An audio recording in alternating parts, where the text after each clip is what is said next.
Hello, you're listening to Future Artefacts FM, a radio show hosted by Niamh Schmidtke and Nina Davies. Earlier this year, several radio frequencies were discovered airing a collection of broadcasts. At first, they sounded like regular news stories and interviews. They felt familiar, but also not quite belonging to our present. Slowly, the listeners came to believe that what they were listening to did indeed belong to their world, just not their time. They were looking into the future through the mundane edges of radio recordings and public service announcements. While this material is still being meticulously studied by researchers in various universities and museums, your hosts have managed to gain access to this collection to air a selection of these broadcasts for you, our listeners. For full disclosure, we will not be sharing this collection with you, as this introduction is based on a fictional event. In this monthly broadcast, Future Artefacts FM, we will present speculative fiction pieces by artists and writers, followed by conversation with hosts Niamh Schmidtke and Nina Davies. The programme will focus on fictional works intended for broadcast, such as radio plays or fictional interviews, to carve out a better understanding of the now by exploring various interpretations of the future.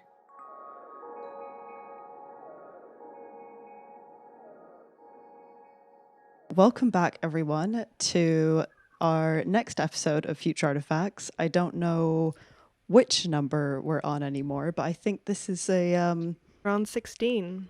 This is episode 16, but maybe it's like 16.1, 16.0. And then there's the episode 16 will happen next, but it's kind of a special edition. Yeah, this is a special edition. We're joined here with two of our previous artists who we'll introduce in a second, but also Maya Kenny, who is a curator from Het Hem, which we are going to be producing a mini-series with over the coming months. Maya, do you want to introduce Het Hem just quickly for us? Yes, thank you so much, Nina. Het Hem is one of the most unique art spaces I've ever been to, and I'm not just saying that because I worked there.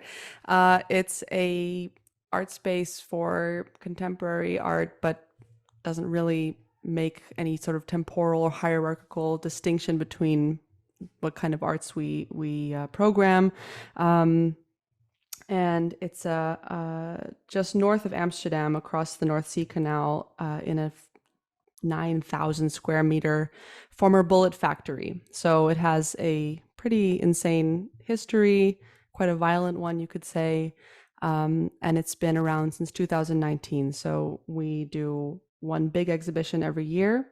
And right now, Het Hem is closed due to badly needed renovations. Again, old bullet factory, lots of bullet holes. Just kidding.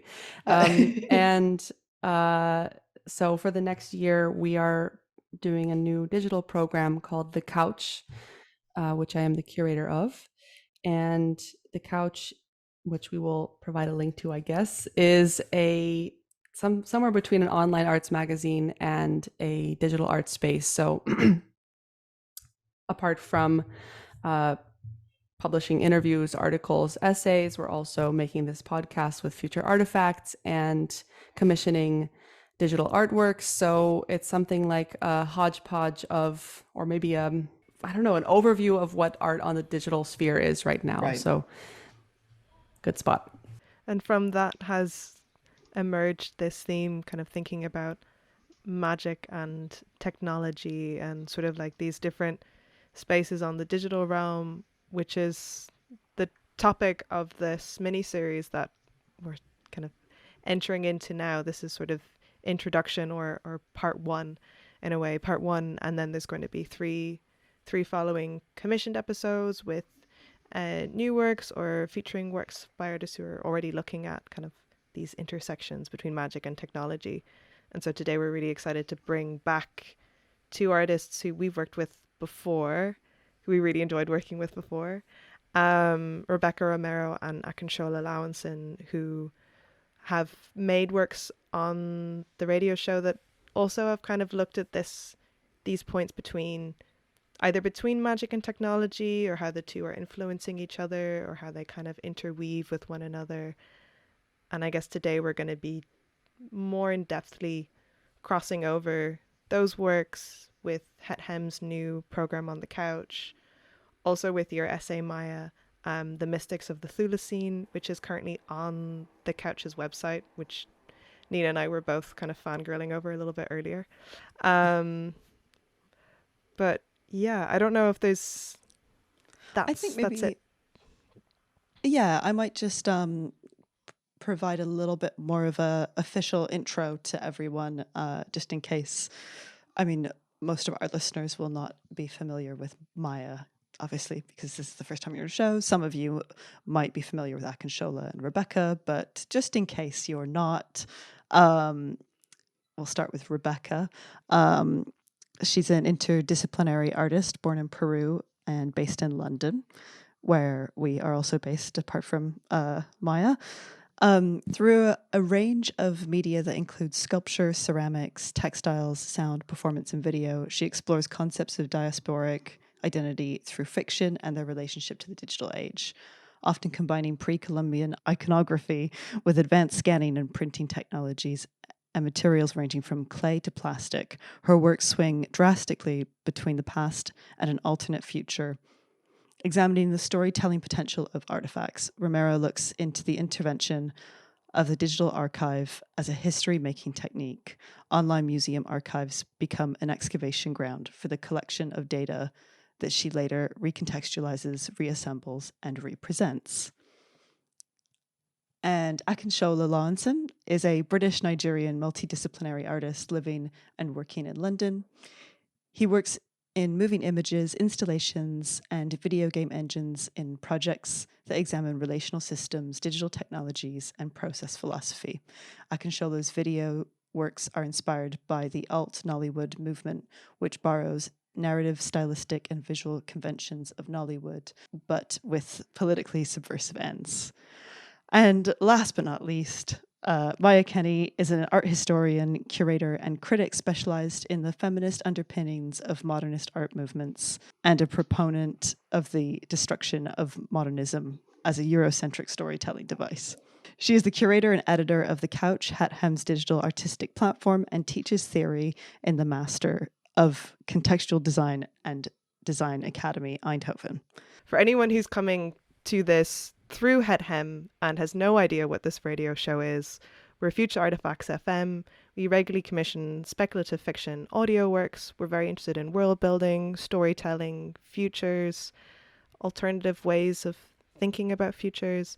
And I'm Neve Schmidtke, and you just heard Nina Davies, and we're both artists who work in similar medias as well. Welcome. And we love to radio. The show. We love radio. Yeah. So basically, technology and magic. Let's get into it. So I think to start off, I mean, I'm sure that we're gonna divert and go on loads of different tangents. But before we start off, I wanted to ask what we consider magic and technology to be, and if there are links between these two that influenced the works we're discussing today, which is obviously Rebecca's work, The New Worshippers, and Akinshola's work, Basode. Rebecca, do you want to, just because you're next in my Zoom, you're the next person in my Zoom thing, do you want to go first? Absolutely. Okay, so I feel like magic can be understood as the power of apparently influencing events by using mysterious or supernatural forces. Magic is wonderful, exciting, and unexplainable. My idea of magic is tied also to the otherworldly. It plays a fundamental role in allowing us to access parallel universe where possibility is displayed beyond rationality. Technology is the application of scientific knowledge for practical purposes. But it's important to remember that good science demands open-mindedness and the courage to challenge accepted truths. In the case of the new worshippers, the overlapping of these two concepts contribute to the creation of alternate worlds where technology, ritual, and magic merge to create new forms of connection and, in a strange way, also community. And here's a little clip of Rebecca's work right now.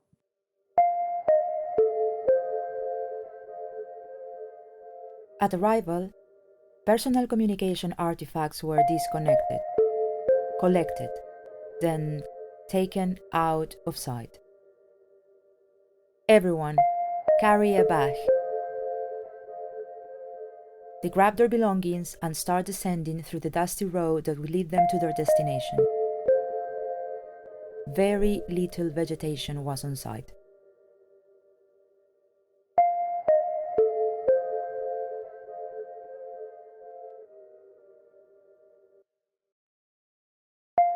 Once the spot was found, they formed groups and set up tents. The sun had not reached yet its highest point in the sky. It is time to come together. Pass them around. They sat in a circle and peeled the cactuses with butter knives they have each brought from home. Their skin was thick, harsh, but smooth. Deep cut, the plant starts to bleed. The shimmer. No more secrets are withheld. The green slime extracted from the interior of the plant was placed on foil paper. The paper was placed on the sand, under the scorching sun. When the slime attached to the skin went dry, the pieces were collected and distributed in equal parts among the members of the reunited tribe. Open your mouth and chew. My chest is open, and life is pumped into us. First fog, then light, then nothing and everything at the same time.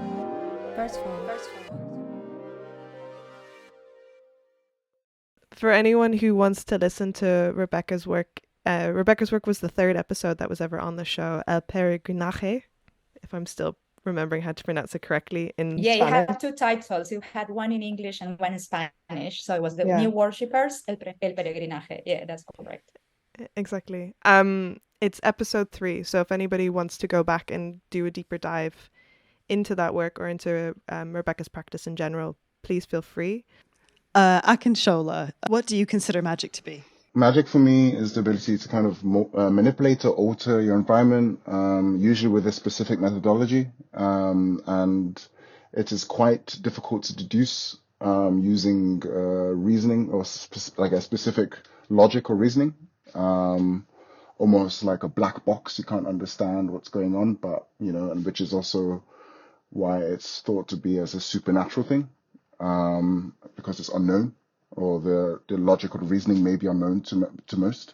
Sometimes it's known to some. So in the case of like Babalawos in Yoruba or Ifa religion, can't speak on any other sort of traditional religions, but in the Ifa religion, there's a specific entities who are trained, who understand the system or the logic and apply it in a particular way to engage or delve into the spiritual realm or the realm of deities. So yeah, this is what magic is for me. And technology is applied science, where science is, a specific way of gathering and displaying knowledge. It's very well defined, and you apply this in a particular, in a very specific manner, usually to gain something out of this. Or to manipulate the world around you too. So yeah, these are the differences between them. And the reason why I kind of put this forward is because in this, in my play or the audio play, the audio play, I was trying to make the connection between modern computation and divination system, where divination system is a system of rules that allows you to connect to the to the Odu Ifa, which is a series of verses which allow you to engage with the deity realm. And I was drawing parallels between that and modern computation, which I would consider to be a collection of different technologies. And they're all kind of rooted in the same sort of logic, which is binary mathematics. So yeah, this is what's guided my thought on this. And here's a clip of Basode for you to listen to right now. Who are you? I am Orunmila, Father of Wisdom.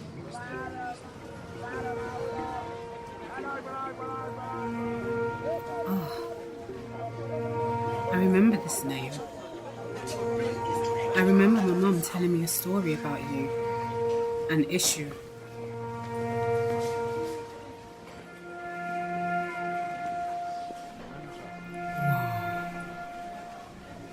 Where are We are at the main marketplace in the town of spirits. we? Why did you bring me here?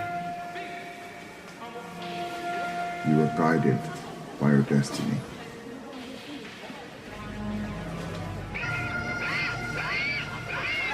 Huh? What are they selling? Stories, memories, images of another time. The spirits of this town have become restless and in their loneliness have become insane. Divorced from their great dreams, these images keep their ashe alive. Through nostalgic images, their dreams of rejoining their families in the metaverse are kept alive. The metaverse? I'm confused. Their spirits have families in the metaverse. Why don't they go? I have an Oculus they can borrow. Long ago, I devised an algorithmic system of fiction to allow for all things living and dead to realize their destinies.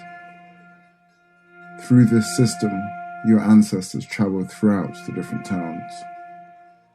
In the metaverse, they reflected on their past and created futures through mapping out bits of data, usually through stories, songs, and play. Maya, I was wondering for you as the curator of this kind of overarching project, and I'm sure it's always constantly changing for you, but what do you consider magic to be and technology, or what are the differences?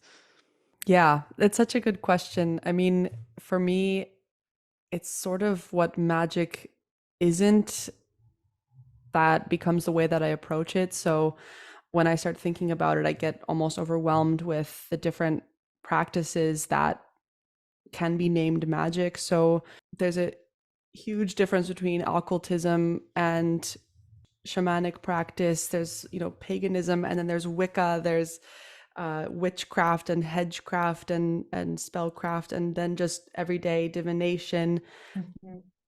Sort of an umbrella of magic is, for me, a system of tools that allow us to maybe affect or influence spaces around us, whether that's psychically or physically or spiritually.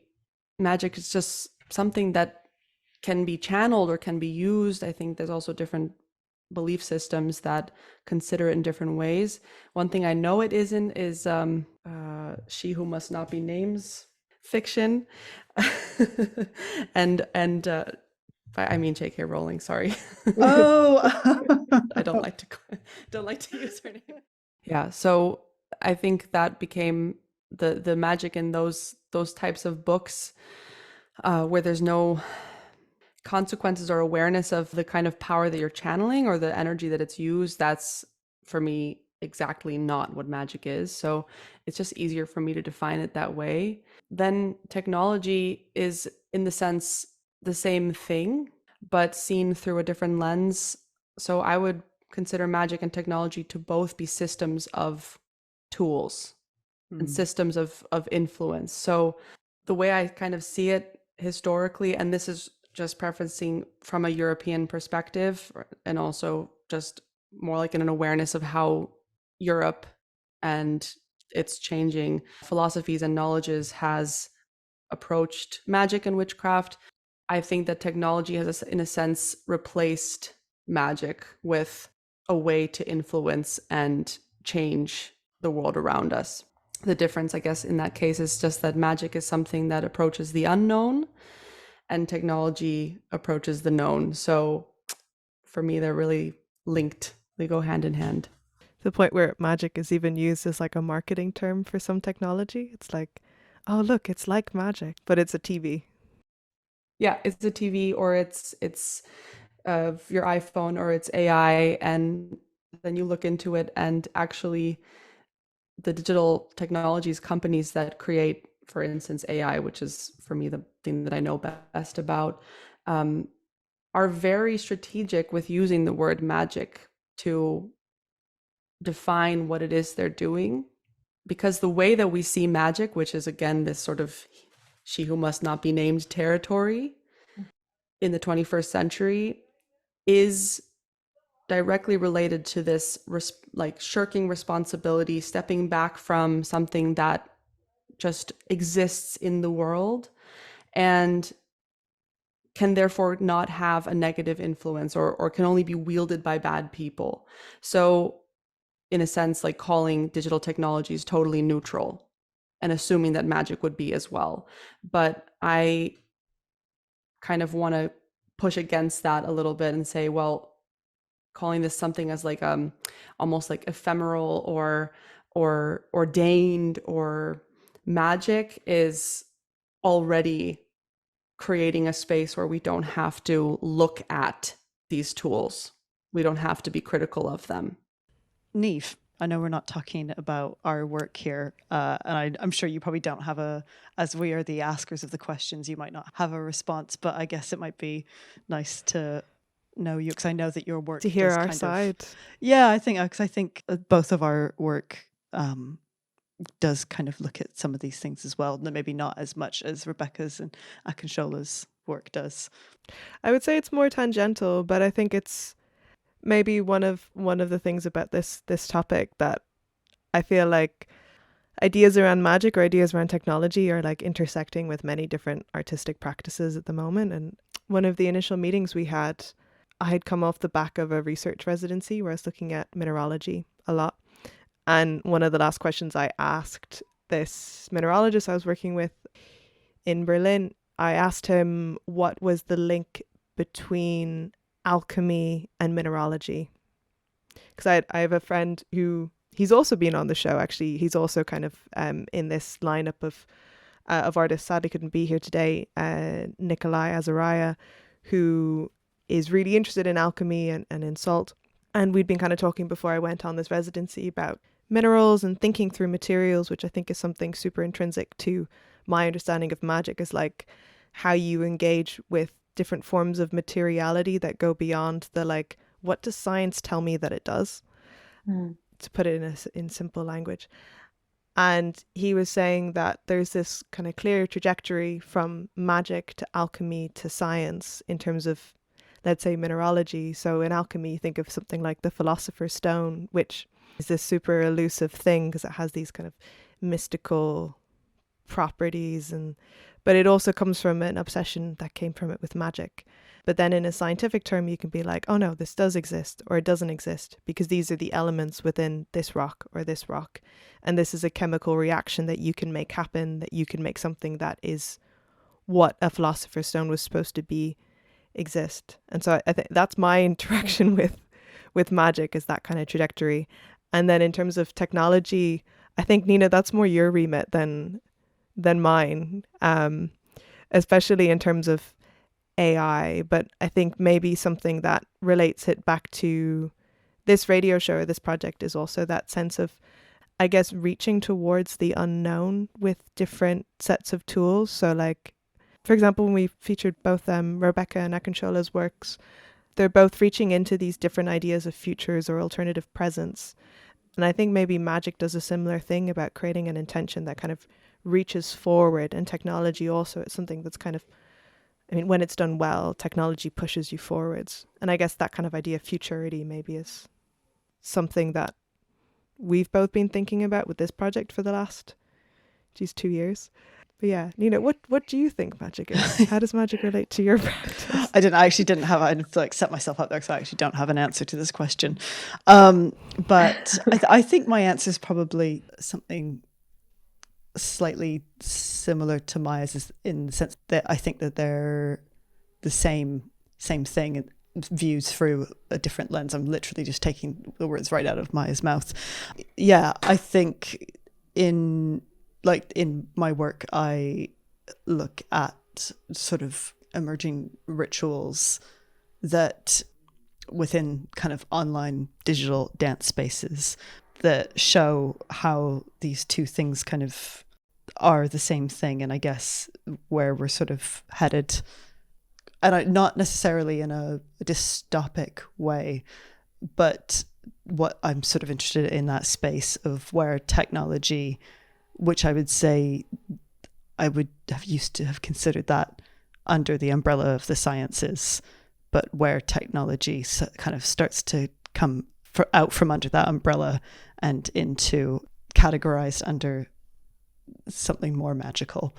One of the things that Nina and I were talking about in preparation is we're talking about magic and technology, and kind of also this idea that you're working with in Het Hem in terms of thinking about the two of these in the present moment, particularly around AI, which led us to think about why is magic relevant today, kind of in this present moment and kind of the 2000s and so on, but also why are we talking about it right now, kind of why in 2023, and maybe also reflecting on that within your different works. Like, for example, Rebecca, your work looks at this kind of near future, which we talked about before a little bit on the original episode, and also Akanshola in terms of Bozode, it also has a near future vibe. Like, it's not quite placed in time, but it uses technological references that are like, oh, it must be pretty close to our present because I recognize what a Raspberry Pi is and so on.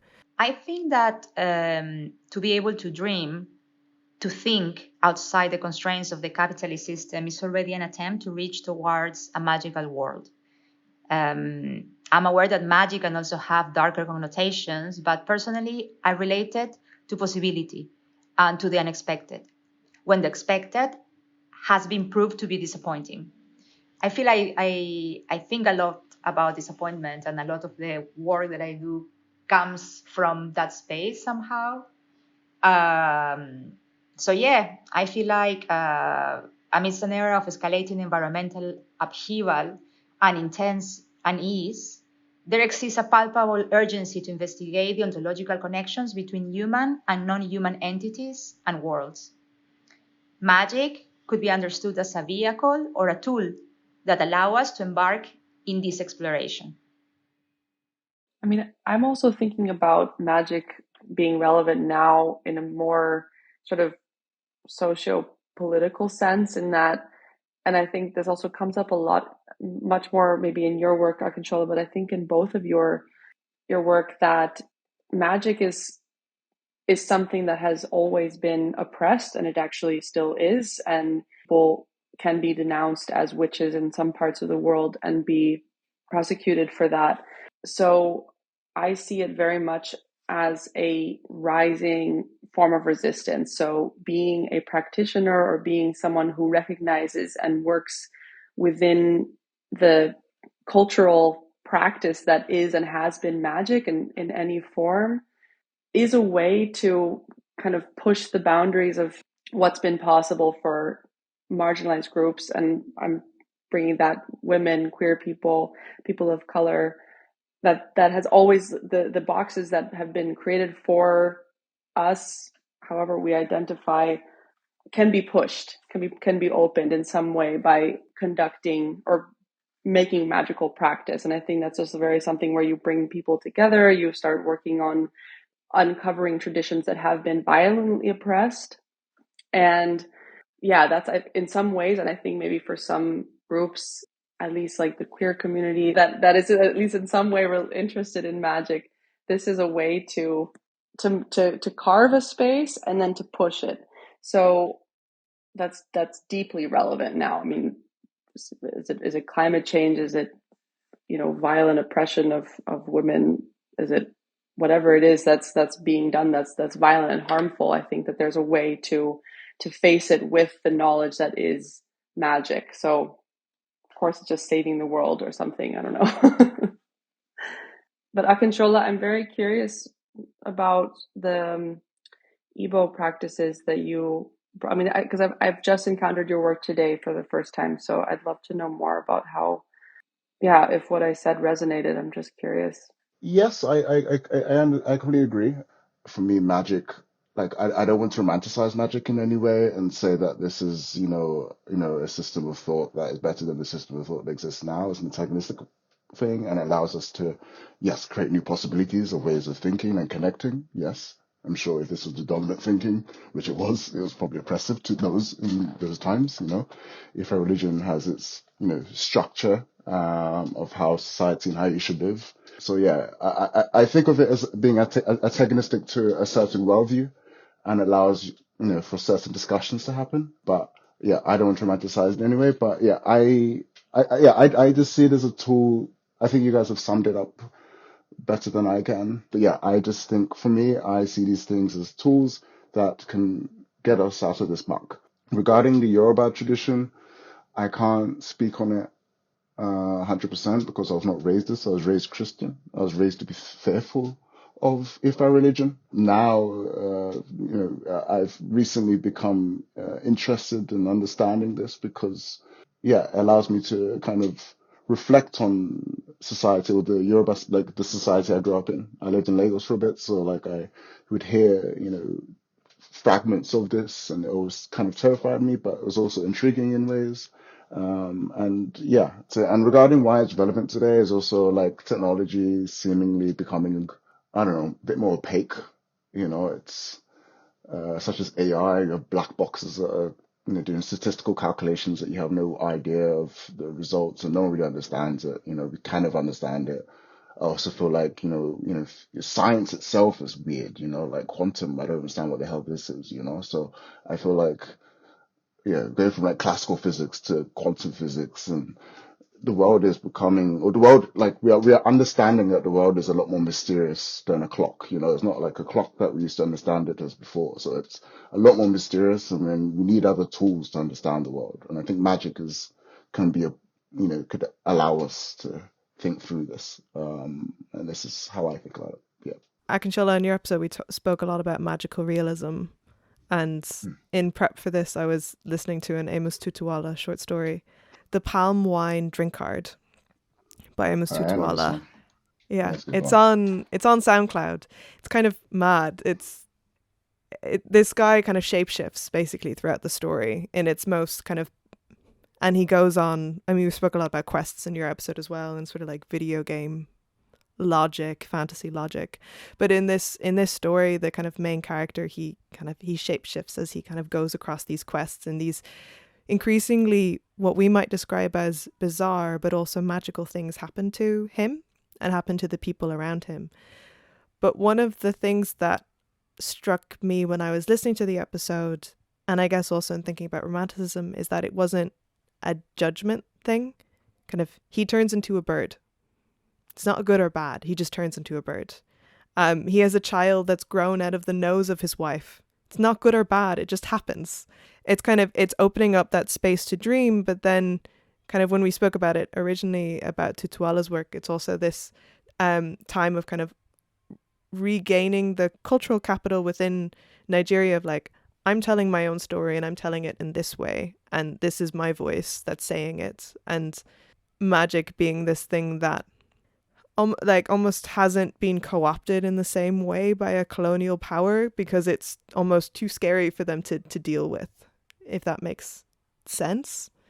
I mean, I don't know if that kind of resonates with how you were thinking about magical realism or... Magical realism, sci-fi, fantasy, for me, they're all kind of under the same umbrella. And I kind of, they're just interesting ways to reflect on the world. You take it, you abstract away, and then, you make one thing extreme and you reflect on this, and then you can have a moral of the story or not, or whatever. So I think these are all kind of similar tools that have been used all around the world. But yeah, magical realism for me is a fun way to investigate the world, to extrapolate or make things more extreme or reduce them, or just, kind of talk about specific things. And this is what I was trying to do in my book, or my film and audio play, where Yoruba, Ifa religion has many deities, but I picked two. that contrast each other. One is, creates this deterministic world. The other one is a trickster and gives you choice. And this allows me to talk about, determinism and free will. And this is how I use it. And in other cases, I've done similar things, but slightly different, so it's all, for me, just a tool to communicate a particular concept or moral, or, go deeper into a concept.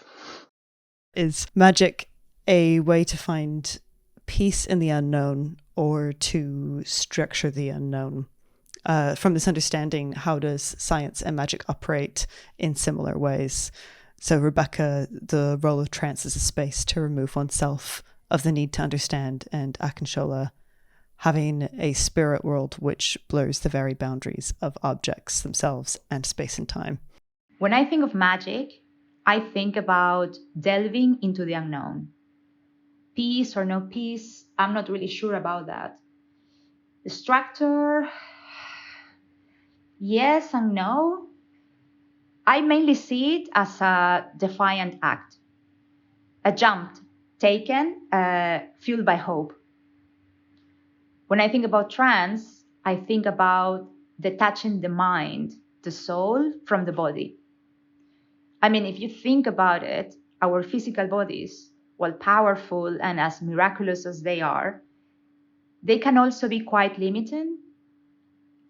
It's as if we need to leave them behind to access otherworldly realms.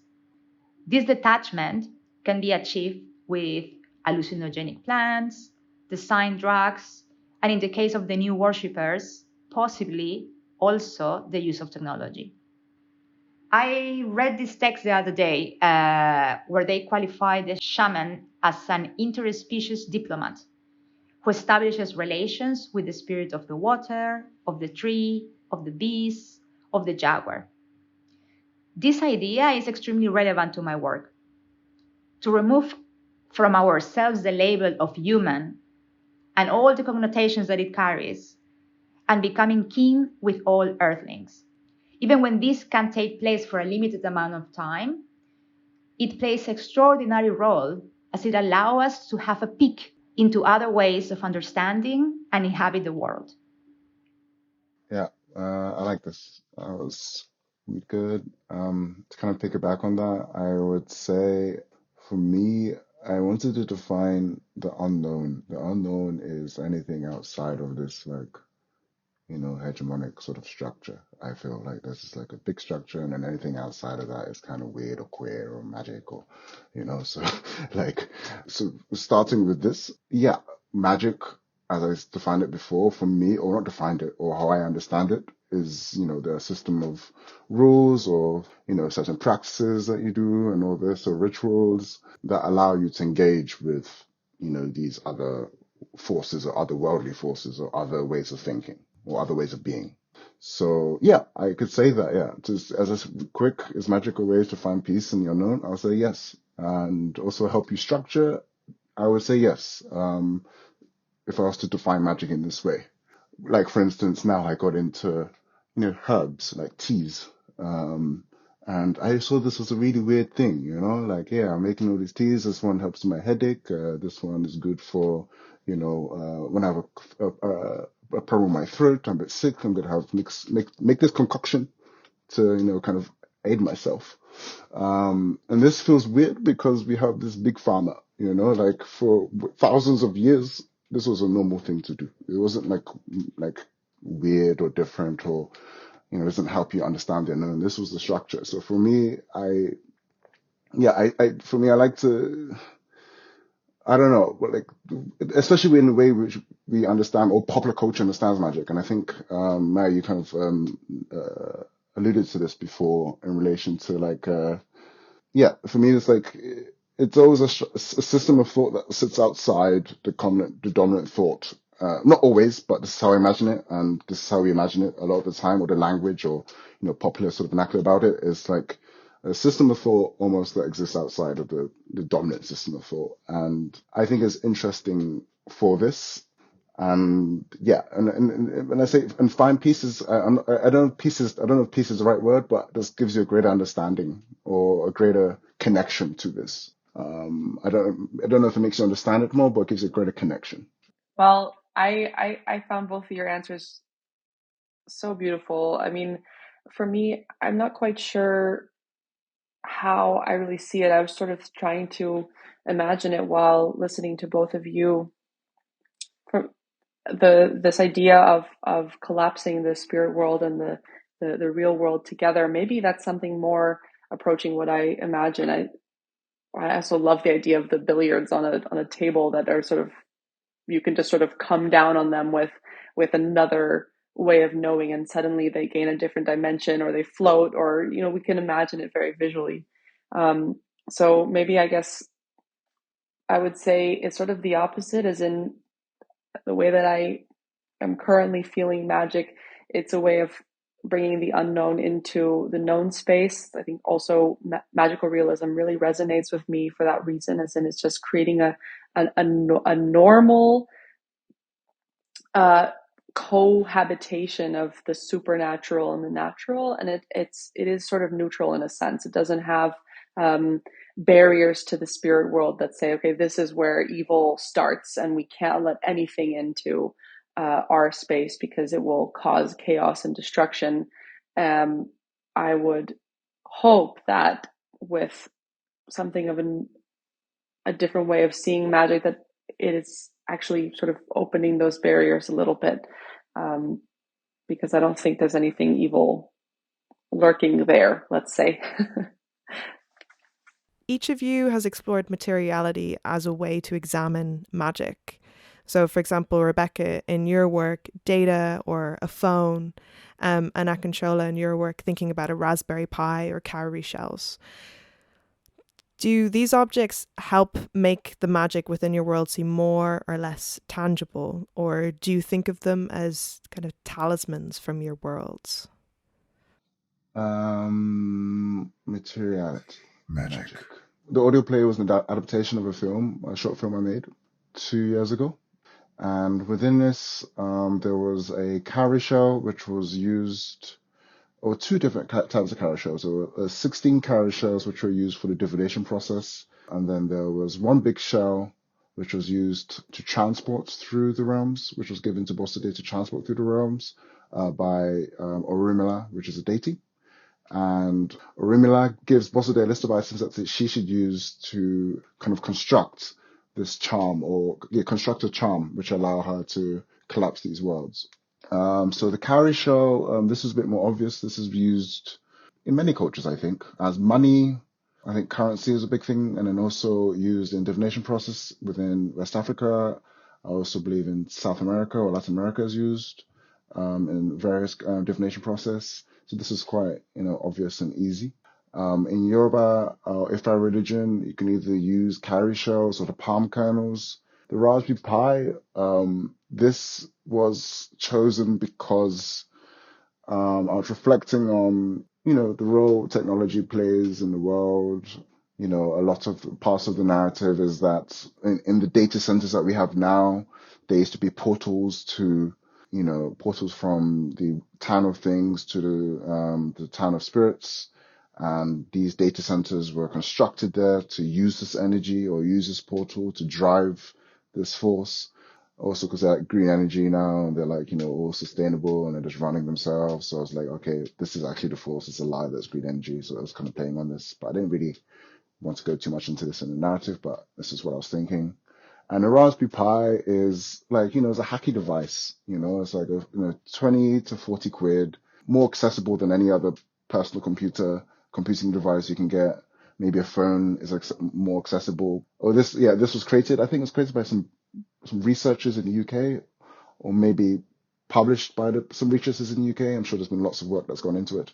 But this is what I know about the Raspberry Pi, and it was kind of, created to be this device that everyone can use, and everyone can hack, and, you can make any project on it. All you need to know is some Python or some C++, and then you can make anything. You can make any app, and, just do anything you want and process data, make interesting games with it. So I thought, this was like the perfect device to kind of, or within this narrative, to kind of destabilize, this sort of global sort of information processing system, you know. It's like, a beaver in a dam, it's the smallest thing that's going to overturn it. So this is what I was thinking. And I just thought it would be, yeah, like a device like that in everyone's hands, in theory, can disrupt or gives you the power to disrupt. I know this is nonsense, but this is within the narrative well, maybe it's nonsense or not nonsense. I don't know. Who knows? Maybe it's a Raspberry Pi that would overthrow Facebook, or Meta now. But I kind of wanted it to be a commonplace thing, almost like if you see a carrier show, you may think of my film, or Raspberry Pi, you may think of this revolutionary sort of feeling that you can have with it. Well, I think that when writing fiction, it's important to anchor it somehow in our shared reality. Like, to me, that's an access point to the story, or that's the way I think about it when I decide to start writing a piece like that. In the new worshippers in my story, the phone devices appear only twice, like at the beginning when the protagonists and the group arrive to the space where the event is going to take place, and then later once the event has finished, right? Everyone, let's start moving up. Do not forget to pick up your phones. They have been kept in metallized shielding bags.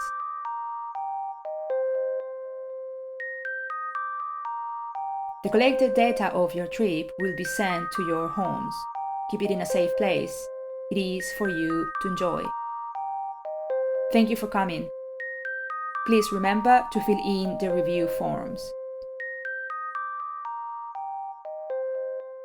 So I feel like, phone devices have become almost extensions of ourselves, and at the same time, this possibility of being connected all the time with the rest of the world really interferes directly with our ability to sit alone with our thoughts.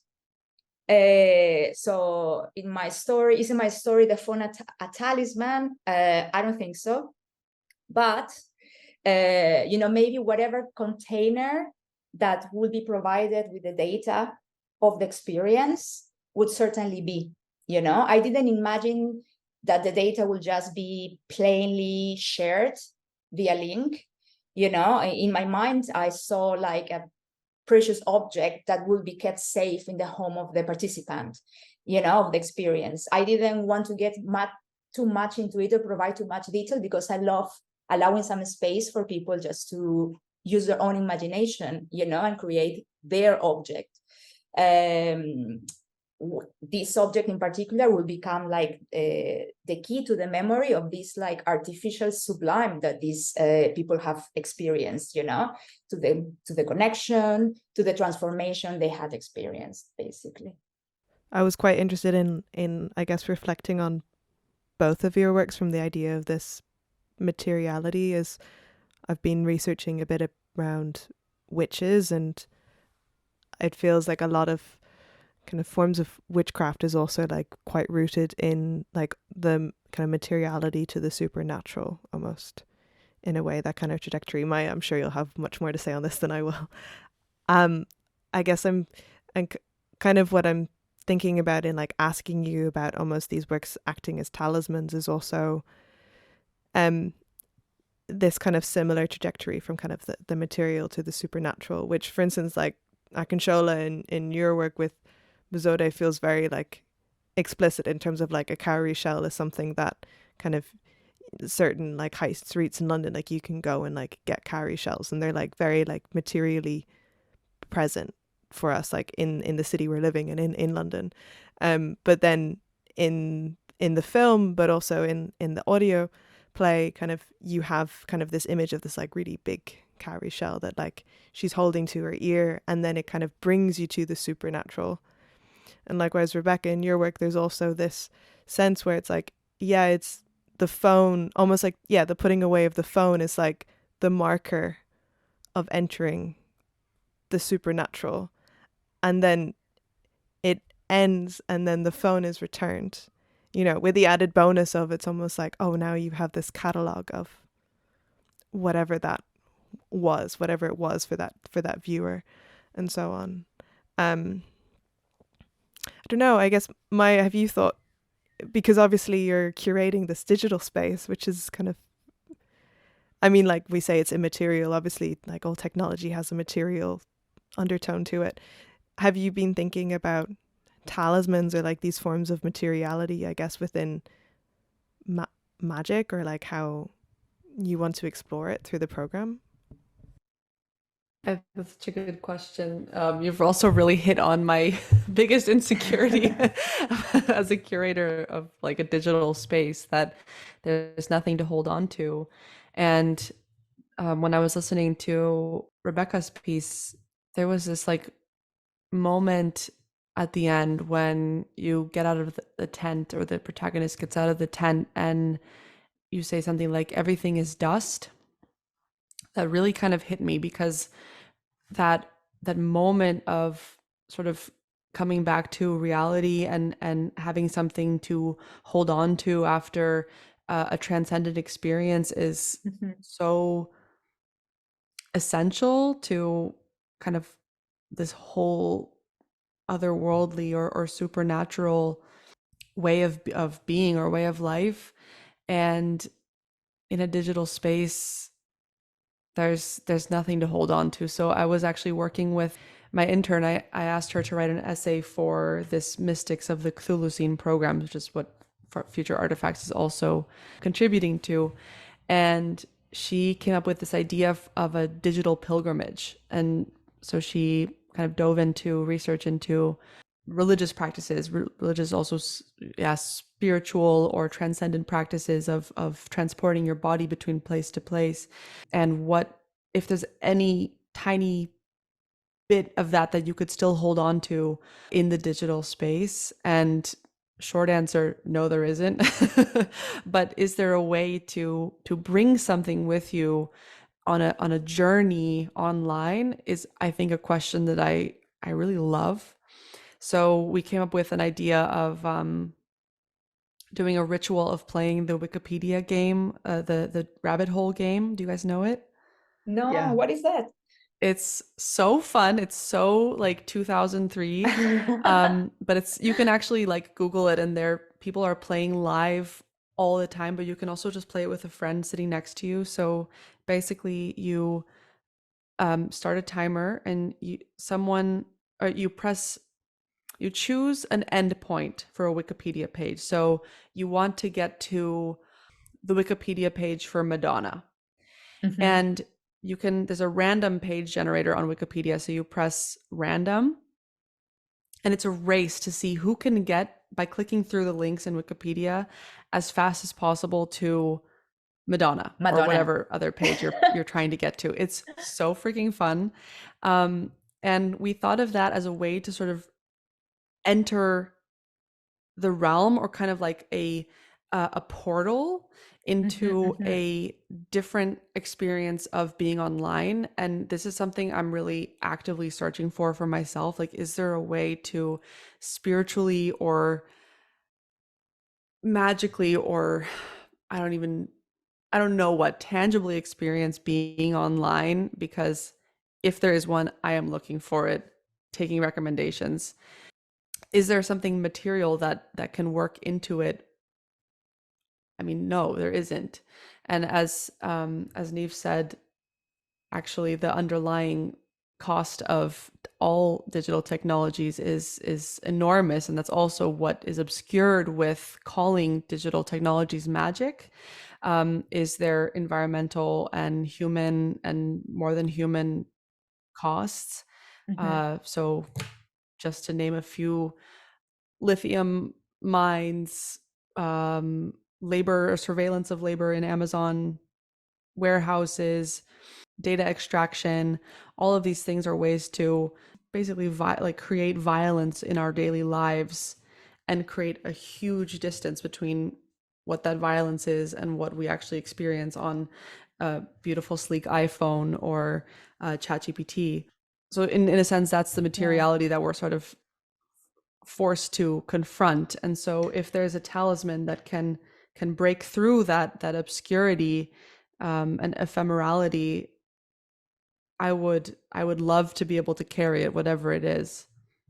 I'm just holding on to this little chestnut right here that's sitting next to me, and I've been really clutching it during this conversation, so maybe there's something there. It's making me think of Neve's last episode where you were talking, Neve, about holding hands with minerals. When you hold your phone, you're connecting in some way to the minerals that power the device. I mean, we're not necessarily talking about being online, but that could extend to being online. No, completely. I mean, I was teaching a workshop in April in Berlin as part of the same research with a mineralogist, and one of the things I was talking about was kind of questioning this idea of like clean energy, or like particularly like clean renewable energy, and was guiding students through first off a basis in, let's say, where mineralogy and geology start from as a Enlightenment subject that's primarily coming from kind of a colonial desire to categorize value. So like, why is lithium called lithium? Why is it worth what it's worth?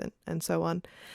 And ended the first day with basically a very intensive decolonial critique of the entire subject. And all the students I was teaching, mainly architecture students, were like depressed because it was like, oh my God, I'm so implicit in this structure just by sheer virtue of me like owning a phone. In terms of like all of those power structures have kind of led to these forms of technology we'll have in like most of Europe, and most of kind of Western, you know, the kind of the sheer quantity and the quality of those kinds of forms of digital technology. And so then the next day what we did is we went back into the mineral collections, and we actually looked at kind of, okay, what does a piece of lithium look like if I hold it in my hand? What does a piece of barium look like? What is cobalt extracted from? How do I get copper? And trying to kind of go back through that like material route. So I'm almost wondering if these forms of talismans could actually be like, obviously a lot of these are heavy metals, so don't hold them and then eat your lunch with your hands. But like maybe it's partially about like holding on to these materials that are coming from the ground, both as a way to kind of, you know, as you were saying, like connect yourself with the different geographies or the different peoples who've been kind of implicit in what we now have to communicate with each other, like this laptop and Zoom and all this kind of thing. But also kind of going back to the alchemy idea at the beginning, like something that's also like gold is necessary for many digital circuits, but it's also got huge roots in magic and and the alchemists obsessed with it. Maybe that's a form of talisman for technology. I don't know. So to close, as explorations of magic and the occult become more popular across the art world, is there an ethics towards representing these practices which you follow? And what role does belief have? I think it's a really, really important question. Yes, ethics are really important in dealing with magic. And the way that I'm sort of circling around it as a curator is asking artists who are approaching magic and its intersection with artificial intelligence in a way that really complicates it. So if you're an artist who works with AI, it should be as in a wary relationship. And if you're an artist who works with magic, it should be a wary relationship. So one that's not, as Akinshola put it so nicely earlier, not romanticizing it, but being in a space that's actually a little bit uncomfortable, or trying to bring both of these tools or technologies forward into a space where they can, if they will inform each other, the information that they should both gather should be with a positive outcome. So just to give an example, the first artist that I invited to write for us, and we'll also put the link, I guess, hopefully in the episode, is a designer named Ginevra Petrozzi. And her practice comes from reading smartphones as tarot cards. So she noticed that they're the exact same dimensions as traditional tarot decks. And she started by asking people to just lay out their phone to her and she would start to read it. And that morphed into a practice of hacking suggestion algorithms on Instagram or Facebook, or even just Google and TikTok, by recognizing that there's strange relationships that we have with our phones that start to take on the form of superstition. So for instance, if you're like talking into your phone and saying to your boyfriend's phone and saying therapy for men, Cartier I've diamond seen this, rings. yeah. I've You've seen that seen this? too. Yeah, yeah. So freaking So funny. good. And then suddenly he gets suggestions for online therapy. So she took that as a form of hacking the algorithm, or she started from there, noticing that people were already doing this and decided, let's exploit that. And she made a workshop with women from from Rome, where they worked together to make a chanted mantra into the phone that is essentially a manifestation of a safe existence for them. So instead of like cutely asking for diamond rings from your boyfriend, it's, I am not afraid of men, and I am able to express myself as in the gender that I am. And this kind of very different way of working with this algorithm that we know is there, it's lurking and listening to us, and can we respond to it in a different way? So I love her work, and I'm trying to channel that kind of critical but very positive energy into the next phase of this project. And generally, as a curator in the digital world, this is what I want to keep in mind all the time. I feel like I will start by saying that a lot of my research, as some of you guys know, delves into pre-Columbian cultures, whose beliefs and costumes have been deduced by the study of archaeological findings, their ceramics, architecture, textiles, jewelry, just to name a few. As you know, my approach, well, you know now because you heard the piece, my approach to magic is mostly through shamanism. Like, that's my interest. So as a non-Indigenous person, it's very important to me to not position myself as a representative of any group I don't really belong to. I really acknowledge through my work, I try to really acknowledge my outsider position in relation to the objects and stories I work with, and try to approach them in a thoughtful and respectful way. I speak them through my voice, my experiences, my cultural heritage, and of course, my own curiosity. In regards to AI, I actually do use it in my work as a tool. And as Maya said before, I do it in a very wary way. Like, we're all seeing what AI can do, which is like impressive. But, we also have enough information now to know that thing that is in the darkness cannot be that good. So I really try to keep up with research papers and like things that like constantly getting information. I think that's the only way that we can take informed decisions really of how we use these tools in our work. That's what I think. I didn't know what to think about this actually. As I said, I'm coming from a point where I was brought up, to be Christian, to be scared of these sort of religions. So me engaging with this and understanding if our religion is not purely like a fetish or juju or black magic thing, that it's this world of thought. And this is what I'm really dealing with. I'm not trying to romanticize it in any way. I'm just trying to, for me, it's just a personal discovery and understanding, okay, this is a form of thought that incorporates, mathematics, whether for the binary mathematics or a certain understanding of physics and medicine. And so I'm very much trying to deal with it in this way. I'm not really, the only issue I have for me sometimes is regarding ethics, is similar to what Rebecca said, is that I have had experiences with these sort of practices when I lived in Lagos, so I'm not going to really delve into these experiences too much, but I am speaking from an outsider's perspective. I didn't, yeah, I've had interactions with this and I've experienced this in ways, but a lot of my sort of thoughts around it has really developed now, or developed in the past 4 or 5 years when I lived in Lagos. These things through whispers and all this. So recently it's been coming together. So I'm very much aware when I will sit here as in quote a British Nigerian and say this is Ifa religion, and then someone who listens to this and starts to develop ideas and then maybe misrepresenting things, and I'm very much aware of this. So this is something I'm always aware of, and I'm kind of scared to really talk about in this way. So I was trying and position myself in this way. So this is one thing I am very aware of.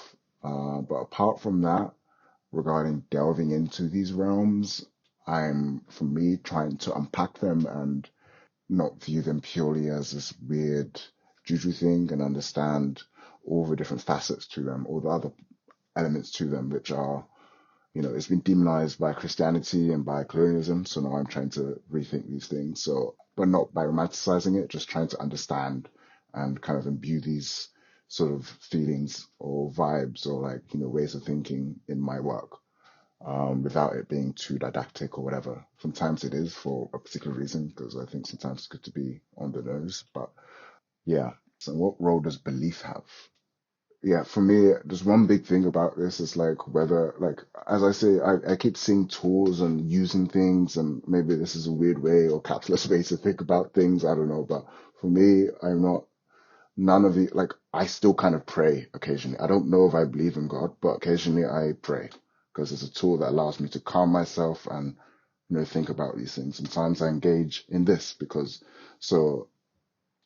don't know what I believe, but I think all of these ways of thinking can allow you for you to become a better person, for you to move in the world in a better way. And this is how I see it.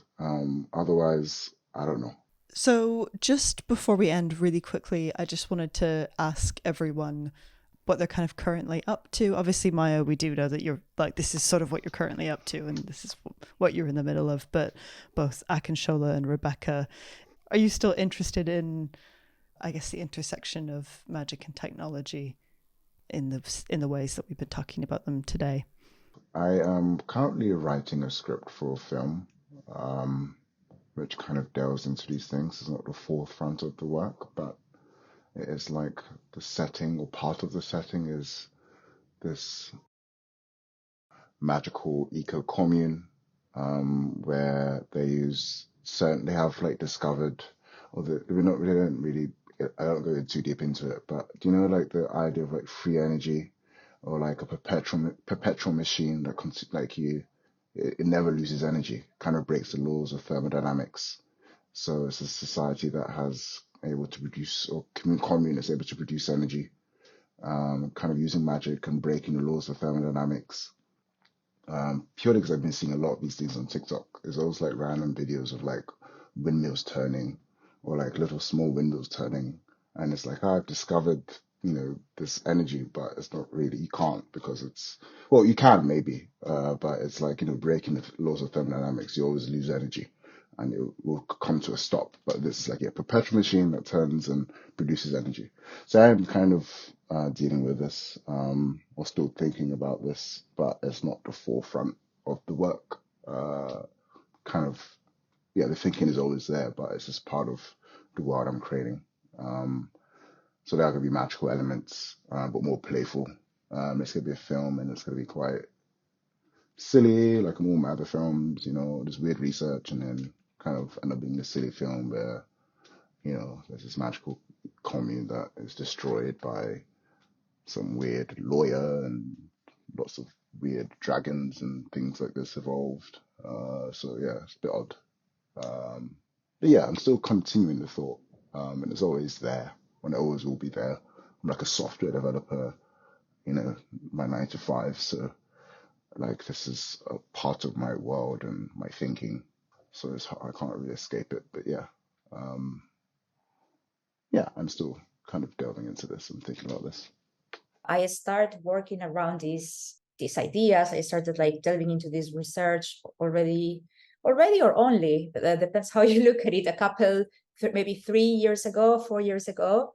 And I feel that the more I get into it, the more I find, the more I feel my curiosity grow. I feel like new material to work with, like new questions arise. So yeah, I mean, to respond to the whole question, I would say that, for example, in a couple of weeks, I'll be launching a publication in Misread in Berlin, which is an art book fair created in and festival. So the publication has been created in collaboration with Klitz Press, which is an independent publisher that produces artist books. So the name of the book is Museum Pictorial Sacred Filament. And the project revolves around one of my series of 3D printed vessels. The series is called Conjuring Eden, and we'll focus on the relation to the entheogenic plants that they were inspired by. So that's one thing. Then in November, I will be presenting a new work commissioned by Escala, which is the Essex collection of art from Latin America.